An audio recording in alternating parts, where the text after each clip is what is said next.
यहाँ पे 12 है तो 12 का हम लोग गुणनखंड निकालेंगे तो 2 से कटेगा तो 6, फिर 2 से कटेगा तो 3। 15 का निकालेंगे तो 3 से कटेगा तो 5, और 21 का निकालेंगे तो 3 से कटेगा तो 7।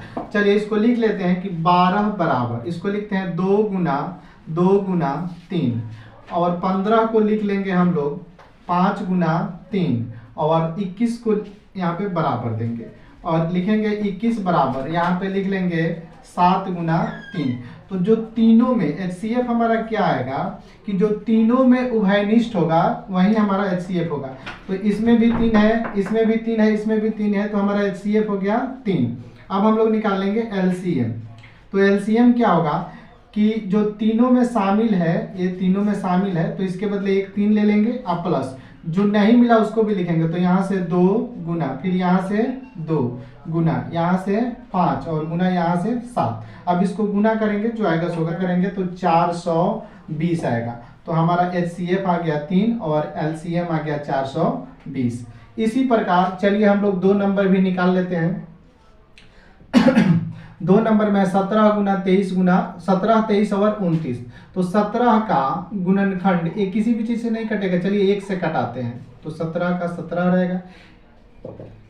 उसके बाद 23 को भी कटाते हैं, 1 से कटाते हैं तो 23, उसके बाद 29 को कटा लेते हैं 1 से तो क्या आएगा 29। 29 से यदि यहाँ पे 17 से कटाएंगे तो यहाँ 1 आएगा, यहाँ 23 लिखेंगे तो यहाँ 1 आएगा, तो कोई दिक्कत नहीं है।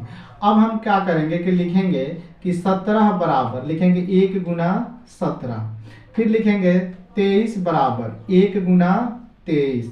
उसी प्रकार 29 बराबर 1 गुना 29। अब इसमें हम देखिए HCF निकालना है, क्या निकालना है HCF। तो देखिए HCF बराबर क्या होगा, जो तीनों में उभयनिष्ठ हो, तो तीनों में उभयनिष्ठ 1 है तो हमारा HCF आ गया 1।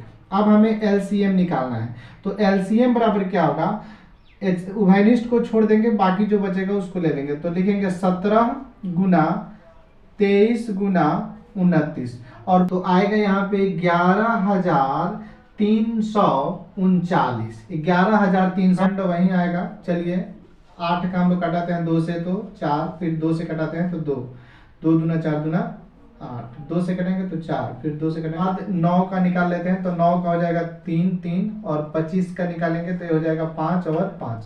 तो लिखते हैं कि 8 बराबर 2 गुना 2 गुना 2, और 9 बराबर लिख लेंगे 3 गुना 3, और हम लोग लिख लेंगे 5 गुना 5। तो चलिए HCF देखते हैं कि HCF क्या है। तो इस सब में कॉमन देखिए, इसमें कोई चीज कॉमन नहीं है, तो सब में गुना 1 गुना 1 गुना 1, सब में 1 1 छुपा हुआ है, तो HCF तो आ जाएगा 1। अब LCM हम लोग देख लेते हैं कि LCM कैसे निकालेंगे। तो चलिए इसके LCM थोड़ा हम लोग इधर देख लेते हैं। तो LCM निकालने के लिए हम लोग क्या करेंगे कि HCF तो रहेगा, अब जो नहीं मिला है उसको लिख लेंगे। तो इसमें से यह 2 2 किसी का नहीं मिला तो 2 दूना 4 दूना 8 8 लिखेंगे LCM बराबर। तो LCM बराबर हो जाएगा 8 गुना, इसमें का 3 3 नहीं मिला तो 3 3 9, और गुना इसमें का 5 5 यानी 25 नहीं मिला। अब इसी को गुना करेंगे तो LCM बराबर 1800।